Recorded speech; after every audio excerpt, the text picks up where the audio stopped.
Good morning. I'm Peter Gettler. It's my honor and privilege to be president of the Cato Institute.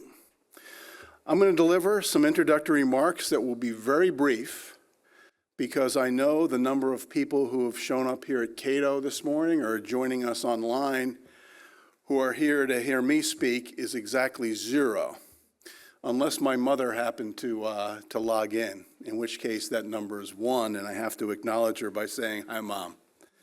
But I'll be especially brief since we're joined this morning by two former commissioners of labor statistics and heads of the Bureau of Labor Statistics, Dr. Erica Groshen and Dr. William Beach, and we want to hear from them.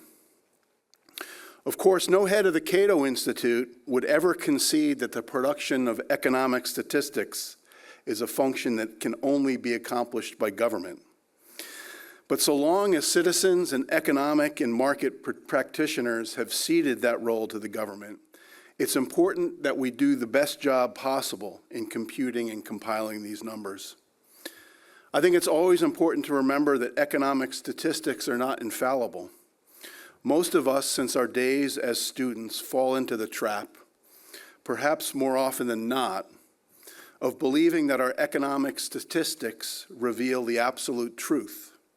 But we should always keep in mind the challenges related to producing such figures for an economy as large and as complicated as ours, and keep in mind the factors at play that may prevent such numbers from truly representing economic gospel. But a strong consensus exists that this is something at which we do a pretty good job. And it's important that this be the case, because in the contest of ideas in which we are all engaged, we tend to argue on the basis of outcomes that are revealed, at least in the case of economic policy, in our economic statistics. Of course, another thing that no president of Cato would ever concede is that these outcomes alone are the basis upon which we should be making decisions about policy. Yes, we firmly believe that liberty and free markets produce the best outcomes, but it's as important as these outcomes is the moral case for individual liberty that we outline very clearly in Cato's statement of principles. We live, of course, in an age of polarization where nearly everything in America is being politicized. Even, we are told, the Thanksgiving holiday that we'll celebrate next month, where we are often hear stories of families being divided at the dinner table. One of the things for which I'm truly thankful is that this is not yet the case in my own home. We will all pay a price of this politicization of everything finds its way into the production and reporting of our economic statistics in any meaningful way. For many reasons, but most importantly, because it will contribute to a blindness in understanding the consequences of the policy decisions we choose to make. It's important that we remain on guard with respect to the risk of politics impacting the quality of our economic data, but equally important that we don't jump to conclusions when events such as those of earlier this year raise concerns that this is happening. Which is why I'm delighted that we're joined today by Erica Groshen and William Beach, two former commissioners of labor statistics, who I think I can say each represent a different economic tradition, and were each appointed by presidents of different parties. We want to hear from Commissioner Groshen and Commissioner Beach their insight on the quality of our economic statistics and the risks, including political risks, that could impact the quality of these numbers. Dr. Groshen is senior economics advisor at the Cornell University School of Industrial and Labor Relations and a research fellow at the Upjohn Institute for Employment Research. She served as the 14th Commissioner of Labor Statistics from 2013 to 2017, before which she was at the Federal Reserve Bank of New York. Dr. Groshen holds a bachelor's degree in mathematics and economics from the University of Wisconsin-Madison and a PhD in economics from Harvard University. Dr. Beach is a senior fellow in economics at the Economic Policy Innovation Center, or EPIC, and the Coffin Fellow at the Calvin Coolidge Presidential Foundation. Prior to this, he was the 15th Commissioner of Labor Statistics, serving in that capacity from 2019 to 2023. Dr. Beach is a fellow think tanker, as in addition to his current role at EPIC. He was Vice President for Policy Research at the Mercatus Center at George Mason University prior to joining the Bureau of Labor Statistics. Dr. Beach graduated from Washburn University in Topeka and earned his master's degree in economics and history from the University of Missouri-Columbia. His PhD in economics was earned from the University of Buckingham in the United Kingdom. I welcome Dr. Groshen and Dr. Beach to Cato, and we're very appreciative that they've joined us today. Joining them on their panel will be my colleague Norbert Michel, and the panel will be moderated by my colleague Jay Kedia. Jay and Norbert are both part of our Center for Monetary and Financial Alternatives here at Cato. So without further delay, Dr. Groshen, Dr. Beach, Jay and Norbert.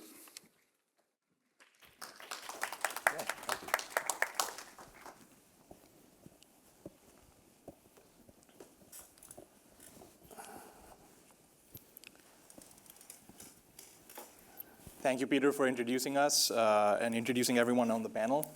I think we can just jump right in. I'm going to start with you, Erica, if that's okay. There's been a lot of criticism recently directed at the BLS leadership over the employment data revisions. I think it might be helpful to have you explain what role the commissioner actually plays in that process. Sure. First of all, it's a pleasure to be here. Thanks to you and all of the Cato Institute for inviting us to talk about this today. So let me tell you the role of the BLS commissioner in the monthly employment situation. Much less than you might think. In some ways, more than you might think, in other ways, less. So what do I mean by less? On a day-to-day basis, every month, when the data comes out, what does the commissioner do?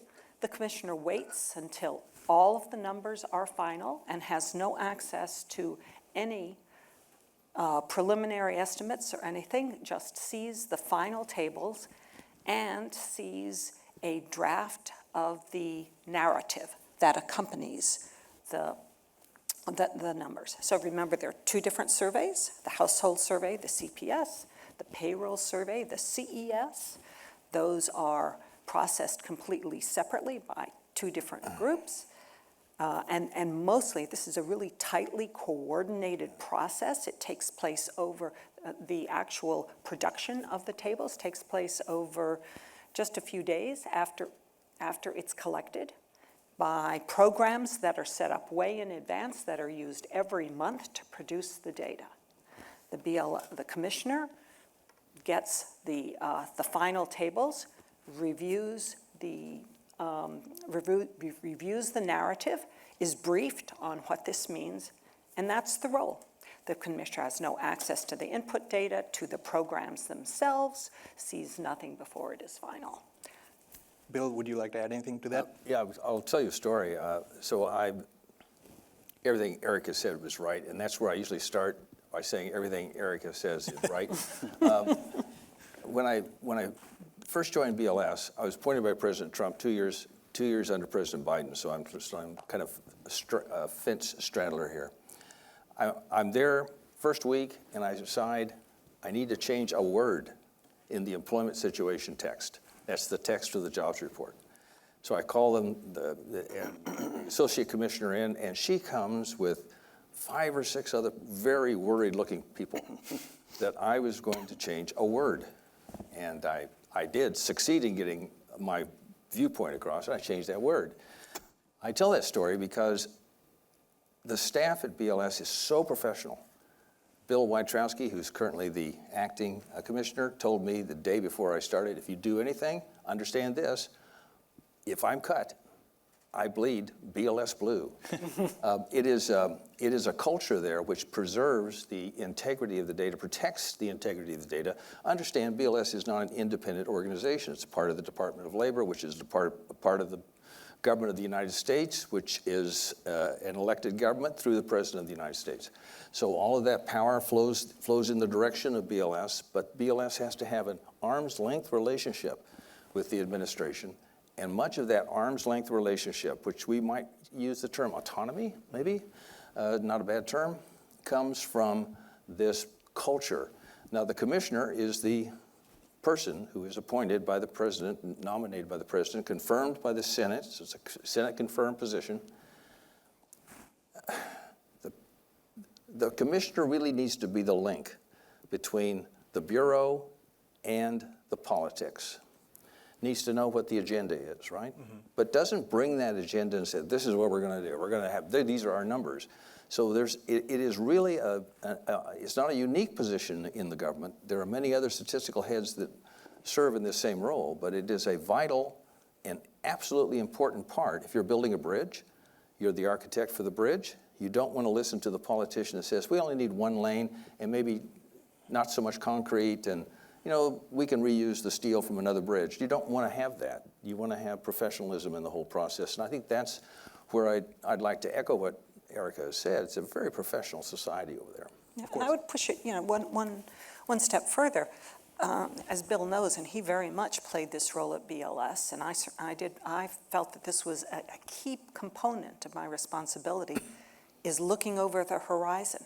Statistical agencies need to be continually improving.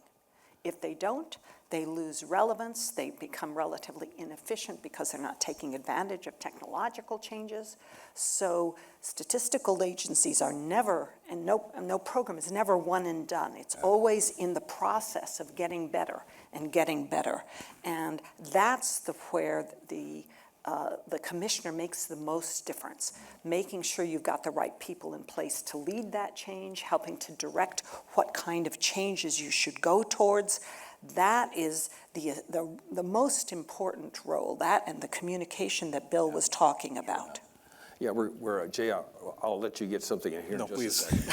a second. He's the moderator, but I do want to, I think that's a great point. And the only reason it comes up now, Erica, is that we had this event on August the 1st where the president fired the current commissioner. And you can use that word current because the commissioner is kind of in that spot. She's no longer there, but until there's another commissioner. What is the role of the commissioner? The role is a leadership role. It's not a management role. You lead the agency. You say, well, this is where we have to go. The response rates are cratering for the current population survey, the household survey. What do we do to fix that? Here's where we go with that. You get the consensus. Here's the direction we want to go. And you build resources. You build collegiality. You build goal setting. It's a great position, but it's a leadership position. I don't think it's a management position. No. Absolutely. Although we do choose people. I chose Bill to be the deputy commissioner, and you kept him as such. Great choice. And like I say, I try to do everything that Erica says is right, so I just kept Bill Wojtkowski on staff. Norbert, just so that people are clear about who uses this data and actually how important it is. You and I aren't BLS commissioners, but we use the data a whole bunch of times. Sure. So can you explain kind of how important the BLS data is and who exactly uses it? Sure. I could also attest to what Bill said, though. I obviously I wasn't a commissioner, but after Bill was confirmed, we were talking, and he was talking about how professional the staff was and everything. And so let's grab lunch. And he said, "Yeah, sure, anytime. I don't really do anything." I remember that. Which is not true. No, I might have made that up. Just discount that. No, to answer Jay's question, though, many people in academia and think tanks and policy all over the country really use BLS data and census data and a lot of these surveys. Even private companies that put their own data sets together, they still interact with some of this stuff. I actually used consumer expenditure survey data on my dissertation. One of the better publications in my track record, BLS, consumer expenditure survey data. And it is always, as far as I can remember anyways, they've always had a reputation of the data being solid and trustworthy. And my recollection as well is that when people criticized the data for being off in a certain way, they were receptive to those changes. And they've adjusted their methods, their methodologies and procedures. and I think it would be hard pressed to find very many people who would say that the BLS has done a poor job of trying to have an objective set of statistics for people. Well, now that we're in this conversation already, let's address what the actual problems are, if there are any. Bill, maybe you can answer this. What are the structural problems with the methodology the BLS uses for the employment data, maybe specifically, and if you have broader thoughts in general? Sure. Well, I'd rather start with the price data, because I think that's a good example of how we can change things, and then we'll go into problems and how we can change. So Erica and I were faced with the Consumer Price Index having to be updated. She began this process, I completed the process. Why updated? Well, because the world's changing all the time, constantly changing. I mean, all the Hayekians in here totally understand that. There's no such thing as a static universe. And price indexing requires that there be updating to what you look at, what you measure, how you measure it, and then the methodology of weighting the index so it's accurate. And one of the first things that I did was kind of complete a project started by Erica to do a massive updating of the CPI. We formed a panel through the Committee on National Statistics. The panel, expert panel, brought a lot of good information to the panel, and they came up with 37 recommendations, and we implemented 31 of those right away, including moving the weighting from an every other year process. Weighting is every other year. That is, we would say, well, groceries are worth this much, or gasoline is worth this much. This is the weight to an every year system, and that made the index better. So the problems now on the labor force side, on the employment side, there's so many. Let's just take the first and most obvious one, the one that Erica and I have been on Capitol Hill working on a lot.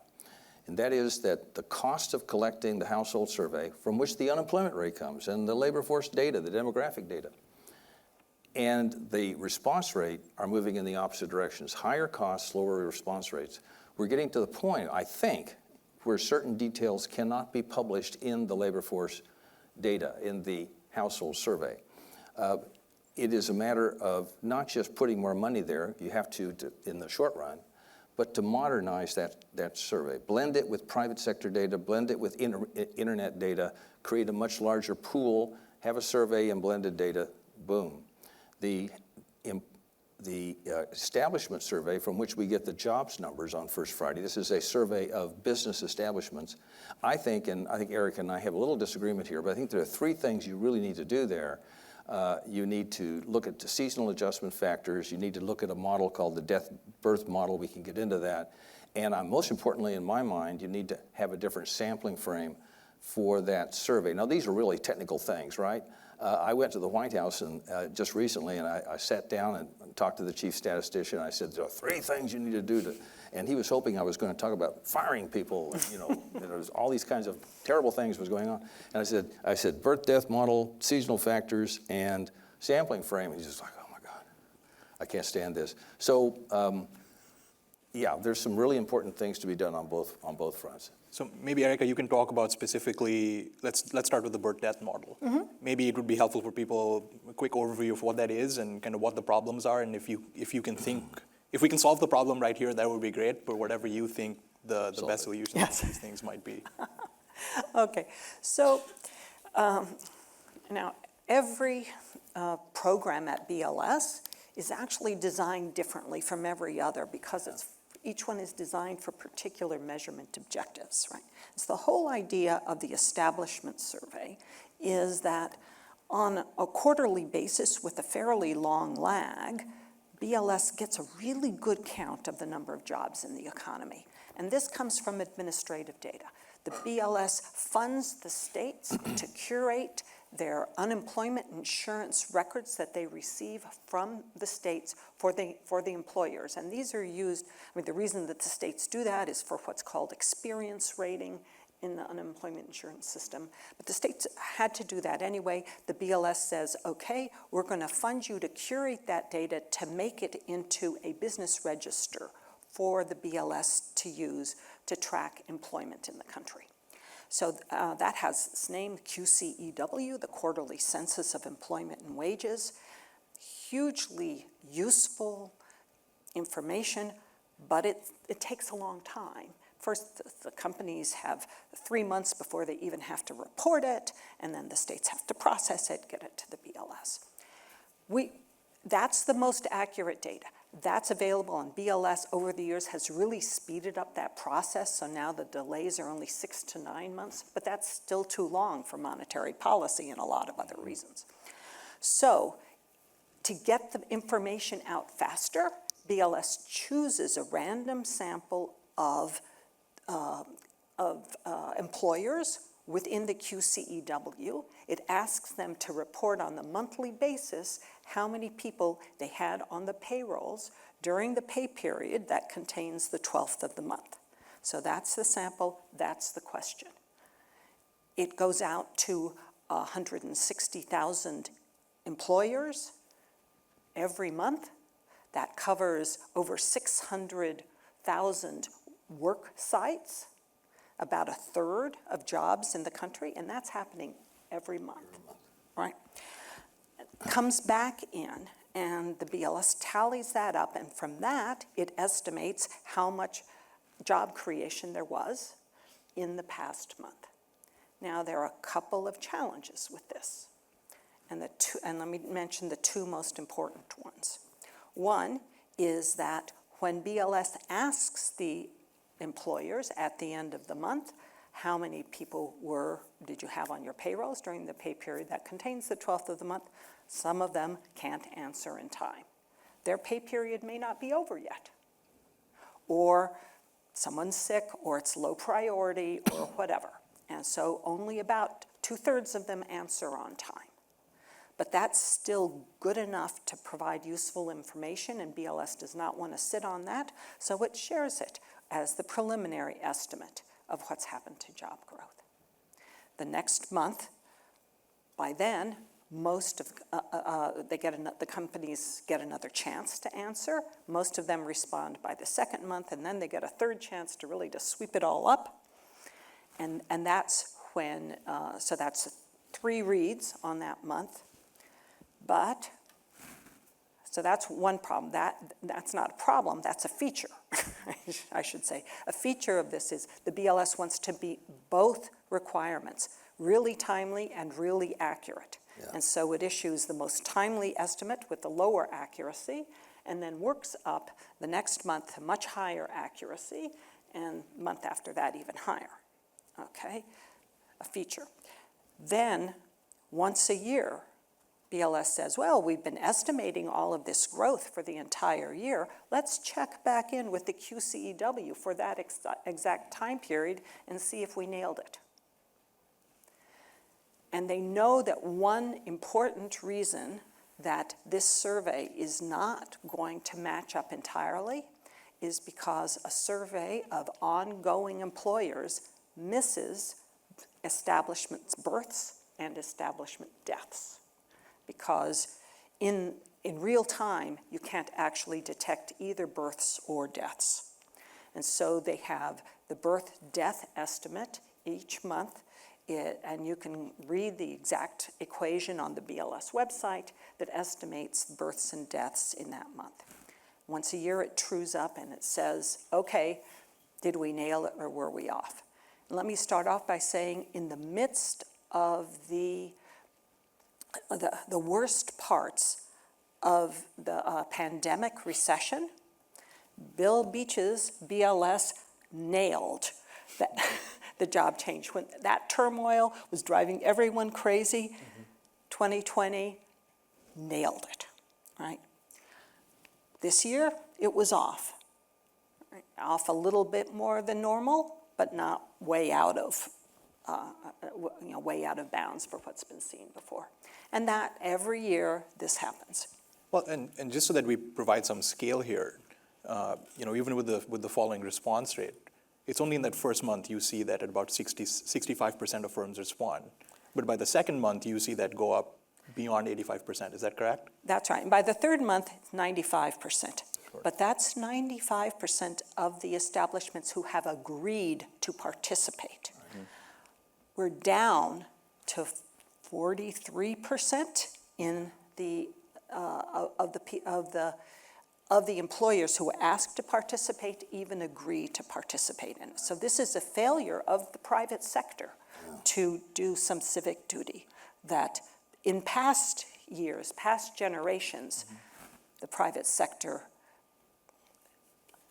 saw this as an important civic responsibility, and now they don't. Well, Norbert, that's a great point for you to jump in here. What do you think some of the reasons might be for the private sector to be hesitant about this? We're libertarians. We shared some privacy concerns when the government comes to collect our data. Do you think that's a problem? And maybe you can talk about what you think the reasons might be for the private sector's hesitancy here. Sure. I think, well, on the response rate particularly, I'm not so sure.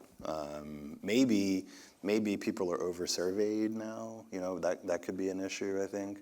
But I think that I'd like to point out that, and I'm probably the outlier on the panel for this one, but I do think that some of this is probably a crowd-out factor, in the sense that private firms do handle a lot of data in other areas, and maybe they would in these areas that we're talking about as well if the government didn't have as much of a sort of monopoly on some of these statistics. So I do think, and I'm the first to admit, and we've heard already, the BLS does work with private sector firms already. So, people like ADP, I think that there could be other ways to improve the incentives on the private sector side.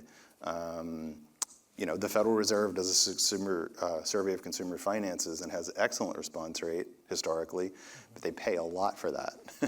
and maybe that is the incentive. Well, exactly. I feel, yes, there's some civics lesson here about following response rates to surveys across the board, but do you think that that's really where the problem is that there's no monetary incentive for the firms to fulfill their surveys? Are you asking me? Yeah. I think that's probably part of it, yeah. Most people probably can identify with a monetary incentive to do something or not to do something. So, and I'm not saying that means that we should fund the BLS more or we shouldn't fund the BLS more. I'm not saying that. I'm just pointing out that is a natural incentive. If Bill paid me twice as much money as I was making now, when we worked at Heritage, I might have stayed there. I should have done that. Let me just raise another point that I think is relevant. Robert Gordon at Northwestern University alerted me to this with respect to the CPI, or the Consumer Price Index. He believed that the compliance that firms face, the rising regulatory compliance, was so great, and firms had to allocate so much money to their staff to just fill out the compliance forms, that it was lowering participation rates in surveys. I see. Kind of an unexpected area, probably an area where Cato might be more sympathetic, but I think it's real.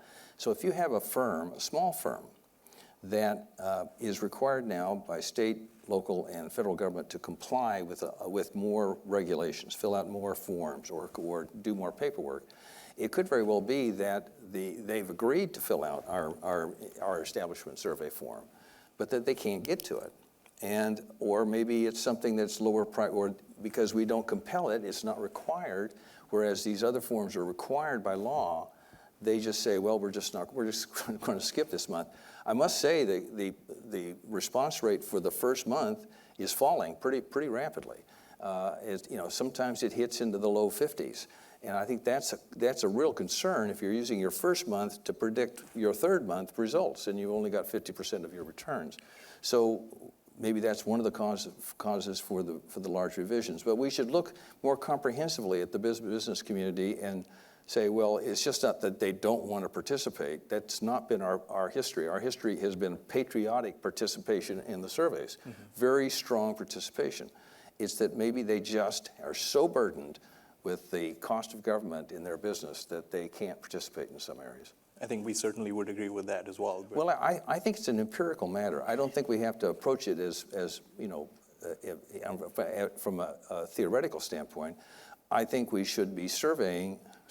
See, that's I think the problem. we should be looking at our firms and saying, what is your regulatory compliance, and begin to then connect that to other things. Regulation, I won't get into it, but I suspect in the middle of the political spectrum, there's a consensus that we should have some regulations on health and safety and all these sort of things.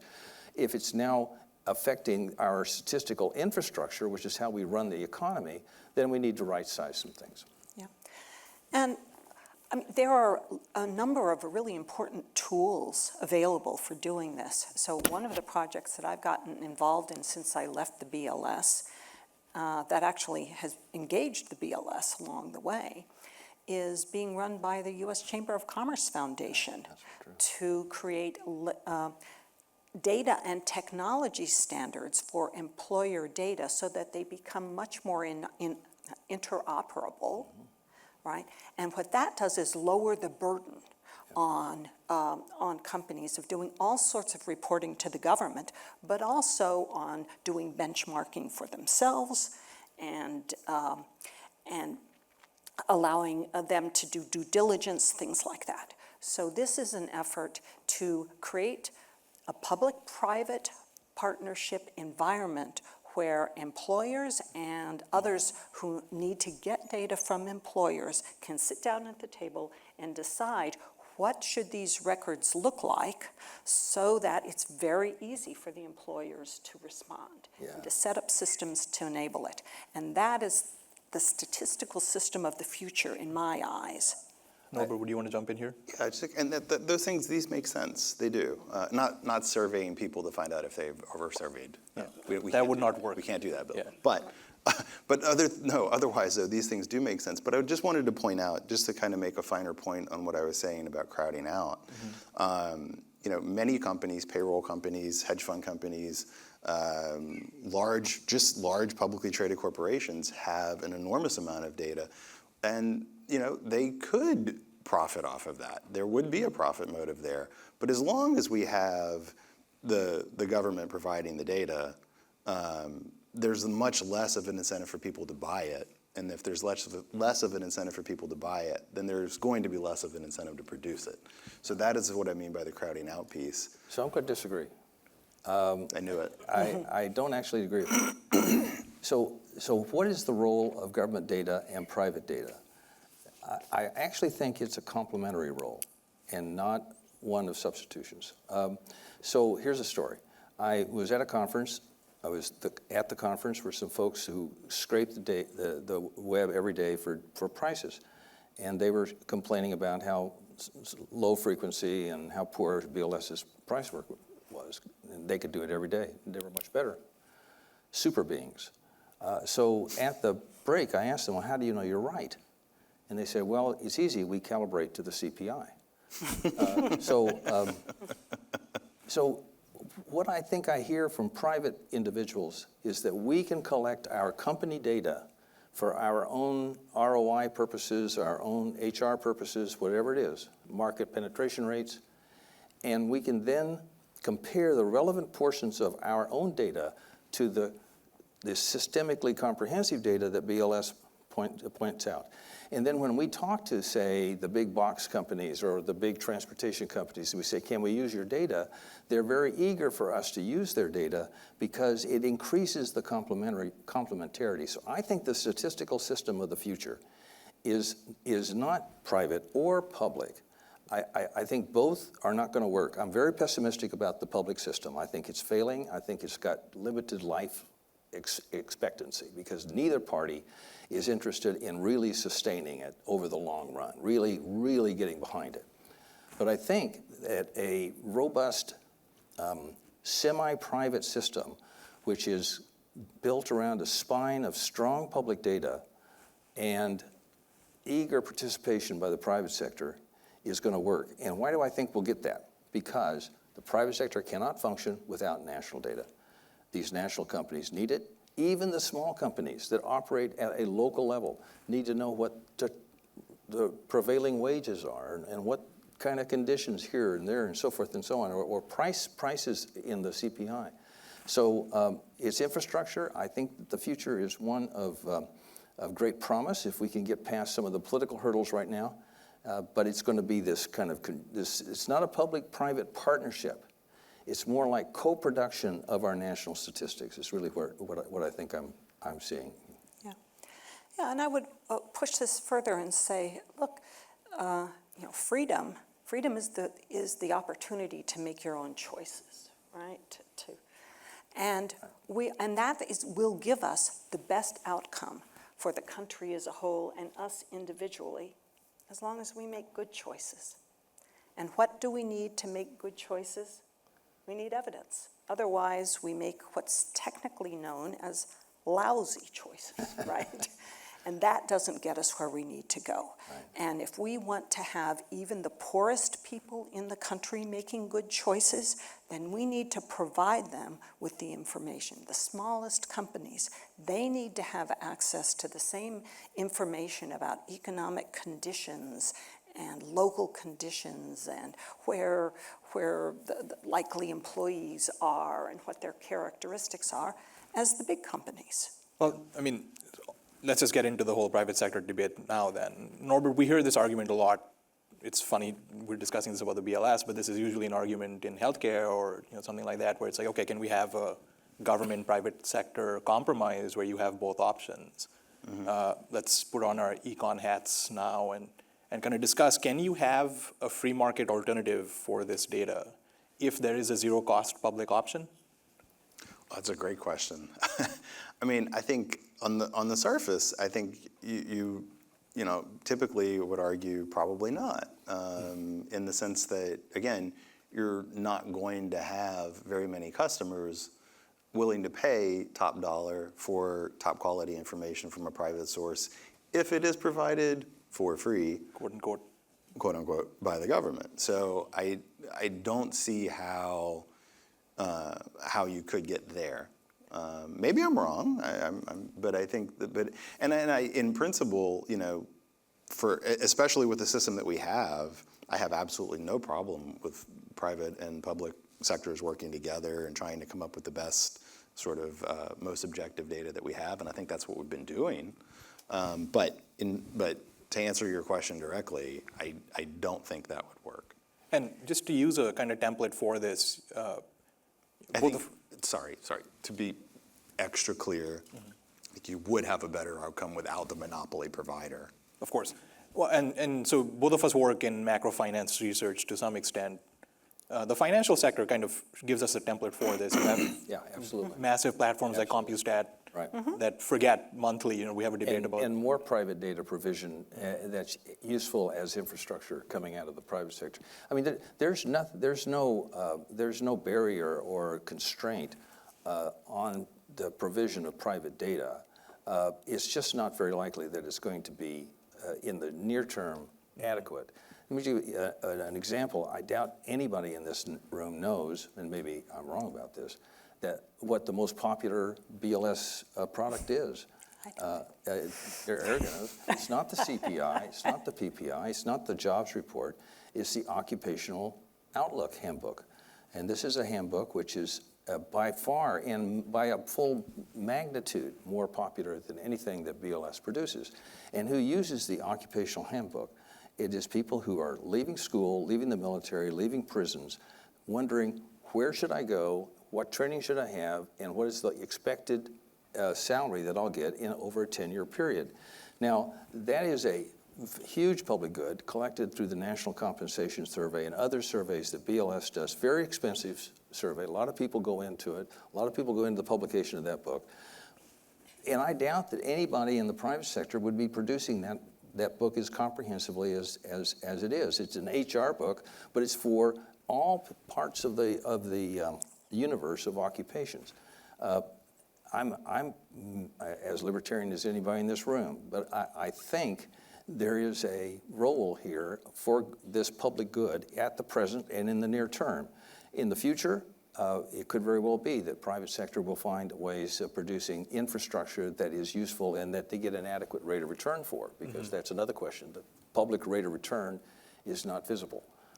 So I think the evolution that we'll see is more and more cooperation between the two spheres and more co-production of this. You mean that in the sort of short to medium run, but in the long run, you don't see the current system? In the long run, we could have, through AI and other kinds of technologies which are coming to place, and I think the denationalization of economies, I don't think nationalization, we're in a bad spot right now, I think. We're getting a lot of nationalism going on throughout the world, but these are largely reactions to population movements and cultural change.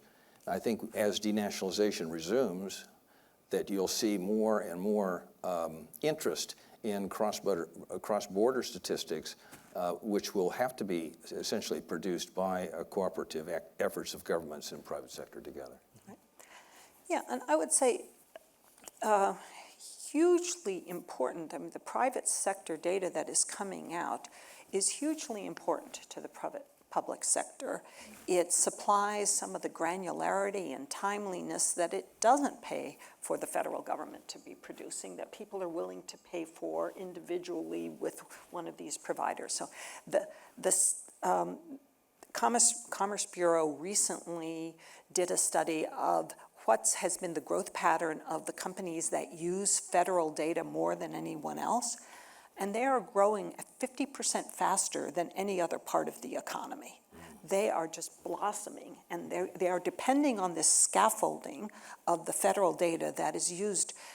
Most of our federal data has been created for public policy reasons, to inform policy. And then it turns out it's quite useful for many other purposes too, right? And so what we are, so the policymakers, and this is where the role of the parties comes into play, prioritizing at different times, the creation of different kinds of data that are necessary. It creates this this spillover effect that it turns out is quite useful for the rest of the operations of businesses. And Sort of like a families and all positive of that. externality. Yep, it's a positive externality. And then the companies realize, oh, but there's even more demand for timeliness and granularity. And look, I happen to have some data that can address that. And they start putting that out, probably first as a form of advertising, but then they realize that there are marketable products for people who have very specific needs to know what's going on in their area. In the CPI, we used to survey gasoline prices, and we would find filling stations in a statistically randomized way, and we go around the country asking these filling station owners how much they charge for gasoline, and that was really a bad system. So now what we do is we use a private sector aggregator of gasoline prices. And for airline prices? And airline prices, used in new cars, these are all sources that we take from the private sector. So it's an increasingly large role in the price index. So we have maybe 5 minutes before I turn to the audience for questions. Maybe we can end on just addressing kind of the political climate. You know, several members of the current administration have accused the BLS of politicizing the employment data. I think I know both of your perspectives on this. I'm going to start with Norbert. Norbert, as a consumer of this data, we've been using it. Well, you've been using it for decades. Me for 1 decade.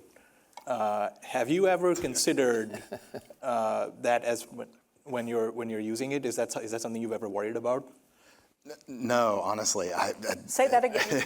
No, I mean, it's never, I can't say that it's never occurred to me because I've heard people say that. But looking into it, it's very hard to support anything like that. Impossible, really, as far as I'm concerned. It just, no, it's as objective and apolitical, if you will, as possible, as far as I can tell. Both of you get to answer that now. Well, I'll take a stab at it. Do you want to answer first? Oh, I've got my list of. While Erica's looking, could I just? Yeah. And Bill, correct me if I'm wrong, but the revisions. So Erica did a great job of discussing the revisions, right? Right. That's been one source of some of these charges, these political charges. But if you look over time, those revisions, the errors tend to balance out. It basically average to zero. And the error is actually decreasing. And it's gotten better over time. Yeah. So that's not just my opinion and what people say. That's empirical evidence against that proposition. Right. Yeah, so So remember I told you that this is a really finely tuned process that has to happen very fast. It's very highly choreographed. This person does this person does that, right? So imagine that you as a commissioner, and the commissioner is the only presidential appointee in BLS, right? Mm-hmm. So imagine you go in there and you want to fudge the data. Well, you had to throw a wrench into this process. So what would happen? First of all, there'd probably be a delay because you, on your own, would have to say, no, I want to, give me access to the programs, right? And then you'd have to be able to go in there and change the programs or tell people what to change in the program. So there'd probably be a delay. You'd probably get incomplete releases because they wouldn't all add up once you'd monkeyed around with it, especially over the course of 5 hours or whatever, right? You'd get unannounced changes in methodology, and BLS always announces its changes in methodology way in advance, so that would stand out. The staff who bleed BLS blue would resign, they would leak, that you'd get all of this resistance from the staff. The easiest thing to change would be the language that accompanies the release where Bill wanted to change that word. Mm-hmm. I did the same thing when I first went in there. I said, let's liven this up. These releases are too boring. We can make them more interesting. And they told me, liveliness is not a goal, right? And so after that, I started showing a slide when I gave talks that showed the proverbial half-full glass and said, is this half full or half empty? What's the BLS answer? The BLS answer is, this is an 8-ounce vessel containing 4 ounces of water, right? And that's the way the releases are written and should be written. If you started to see that kind of spin, that would be an attempt to influence things. So there are these signs. There are none of those signs. I think to actually accomplish any of this, you'd have to have a new commissioner in with a posse. Right. And they would need to get up to speed to even be able to do So it. that would be kind of the evidence for this. Tampering, and there's none of that. Bill, just before you go, and just to be clear, all those things that you listed, have you ever seen any evidence of any of those things? None, not a one. Okay. I can affirm that too. So as I mentioned at the beginning, I served 2 years under President Trump and 2 years under President Biden.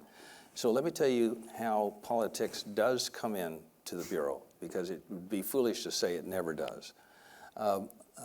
It comes in through the priorities of the incoming administration. So when President Trump came in, he was very interested in getting a handle on how people went in and out of unemployment, very interested in apprenticeships. He had a high priority on local estimation of wages because he was concerned about union activity around airports, and many other things. So he would say to BLS, do you have anything on this? Can you work with Mike? Can you do this? And from existing data and existing effort, we would try to find ways of meeting the policy objectives or supporting the policy objectives of the White House. Why would we do otherwise? Well, if we were rebellious, if we were anti-democratic, there is an election. Elections matter. When President Biden came in, he had a very different set of priorities. So I was in the White House talking to his advisors really early about how to find information in our data about Native Americans, Native Alaskans, sexual orientation and gender identification, the DEI agenda. Well, that's just like a 180 from where President Trump was. But why would we have done otherwise? And we could only do a little bit. And I would never ask the Bureau to do more than they could do and to change any numbers that pre-existed. But there is a facing policy agenda for every administration that the statistical system has to be responsive to. And it may be that which gives the impression sometimes that statistics are politicized. But it's just the most thin connection to policy that you can imagine. Yeah, I can give you another example. So I came in at the beginning of President Obama's second term, And what I heard was that the revisions were causing presidential heartburn onto the payroll data. So the BLS had told me, this is what the staff told me, so we are working on several ways to reduce the size of the revisions, and that's why they've been going down. Yeah. Right, and the way that they reduce, BLS has been able to reduce the revisions is by changing the imputation methods for firms that don't report in the first month and the second month. So instead of just treating them as missing values for some big important companies, there is a firm-specific estimate that gets plugged in when they don't report on time, and it turns out that's better than just treating them as missing values. So that's an example of there being some influence, but well within respecting the professional autonomy and the will of Congress in terms of its appropriations. I think that's a great point for us to stop here and open up the floor for audience questions. Is there a mic that will go around? Okay. There's a mic. Just a reminder, if you get the mic, please speak clearly into the mic. Say your name and your affiliation, please. Let's start with the lady back there. Hi, my name is Melanie Friedrichs. I'm not going to share my affiliation, but I'd like to ask a question. It seems to me, from what you've said, the biggest problem facing the BLS is the decline in the response to the survey for payrolls or the household survey for employment. And can you just give a little bit more detail on what you think the best response to that is? I've heard a couple different solutions. One is relying more on the private sector data, sort of like how you use private sector data on gas prices or airline prices. Maybe you could supplement the household survey with private data. Or you could also just spend more money on the survey. And I'm not sure how much that would cost. I think in the scheme of government, the BLS is still a relatively small budget item. But what do you think is the best way to approach this problem? Well, just let me characterize the problem is all around the world, response rates are falling for the probability surveys, is what you're referring to. And why? It seems like it's a generational thing. It's also the increasing costs of collecting the surveys. So we think that throwing more money at the surveys without doing anything else is not the right answer. Clearly, we have to plug the hole in the meantime before we get to a more modernized, new generation system of collecting data from households. And we think that that new generation collection system blends the current survey, maybe one that's not quite as big, but certainly has to be a survey out there, with massive amounts of data collected from households across the internet. In countries that have tried this, they have moved from 100,000 households or less than 100,000 households to 1 million households. And through large numbers are able to find adequate data on most of the questions to publish without fear of falling response rates. So the modern system is out there, it's being tried, and we need to find ways of funding the experiment and then integrating that system into our own. What Bill said, right? But always have to add a little bit more. So it's, by and large, unfortunately, paying participants for surveys is not cost effective. And there's an irony here. Our federal response rates, even though they are lower than they used to be, and not, and could fall more, they are still so high that if we start paying people, it's really expensive, right? And we start introducing a bias, right? Who takes the money, who doesn't, and what does that do? What we need to do is find ways to stabilize the responses for the surveys, because there's some information you just can't get any other way, and then supplement it, just as Bill said, with all the growth of other kinds of information. And also change the response mechanism. So there's a proposal that's been out there since my time, and while Bill was at BLS, they worked on it further to modernize the CPS. And that's to put the response rate, put it on the internet. It turns out response rates are much higher if you have an internet interface for doing this. But it's not trivial to move a survey to that platform. You have to do a lot of experimentation, but when we get there, response rates will probably go way up. The cost per response will be much lower, and then you'll have the resources to go after the people who are really hard to get. And you probably will still want a way for the people who will never go near a computer to respond, because they're part of our country as well. Yeah.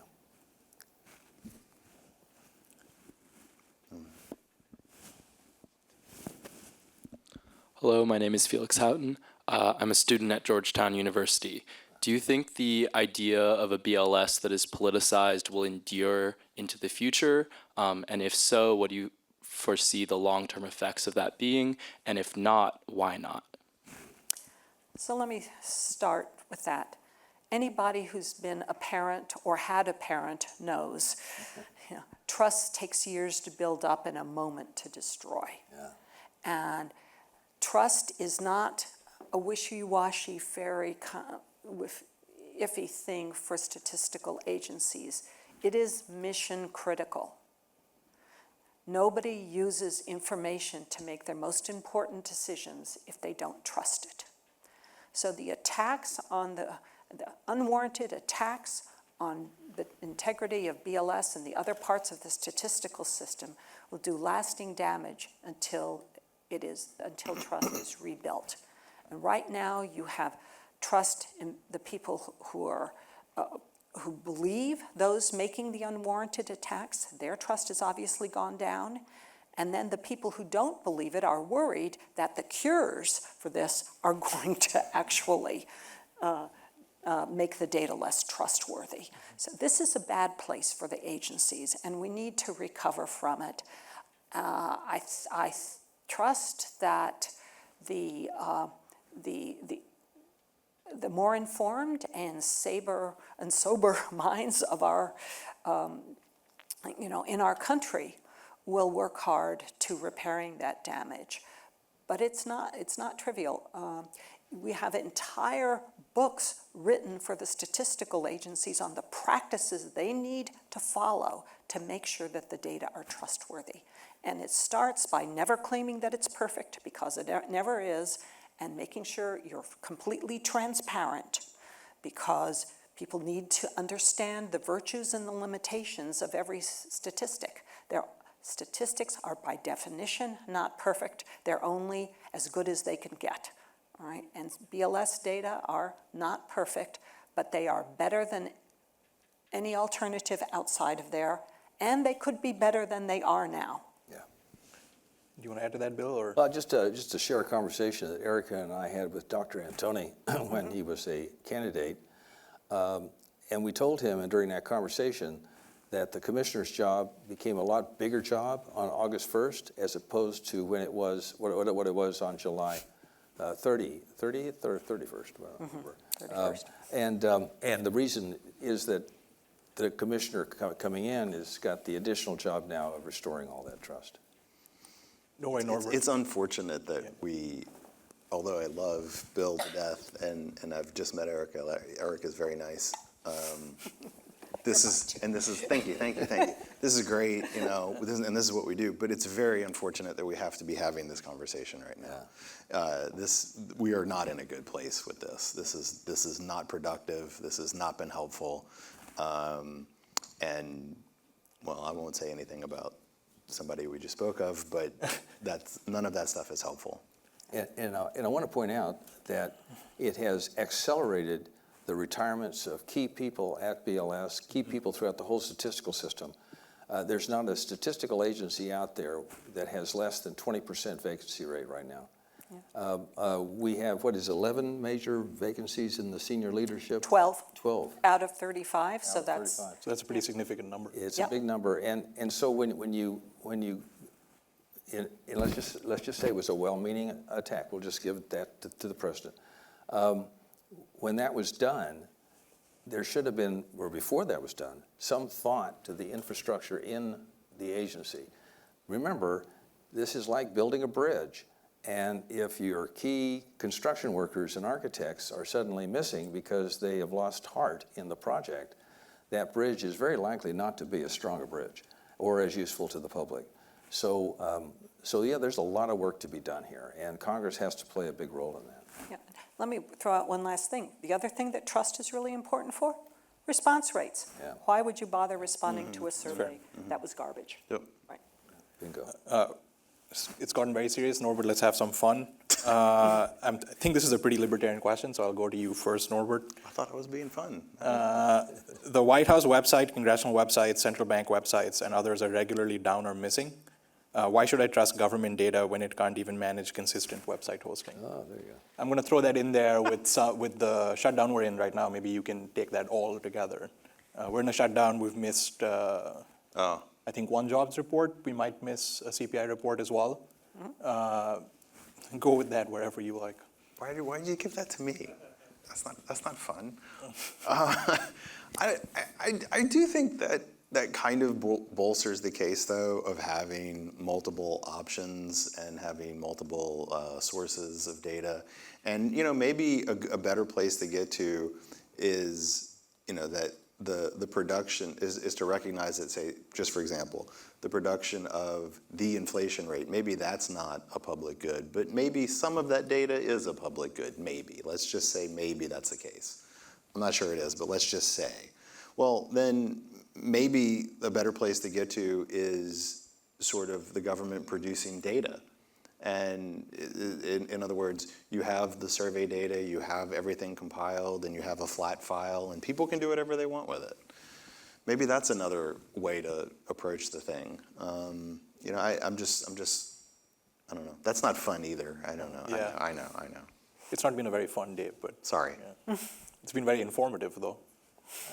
Well, I think all government websites should go away because I think government should be smaller. We would disagree here, but as long as it's what it is, let's make sure that we provide all of that service without interruption to the public. Yeah. Eric, anything you want to add? Yeah. So I do believe that that official statistics are an essential public good in the information age, just like our transportation infrastructure is essential for our productivity. I think that the information provided by our statistical system is critical for the smooth functioning of our economy. And as the amount of public data, private sector data grows, it's actually even more important. It's a smaller share of it, and I firmly believe that we need more public-private partnerships in putting it all together. But there are certain things, like our military, that are critical for us. If you go back to the Bible, what is the first thing that you see when they start talking about the formation of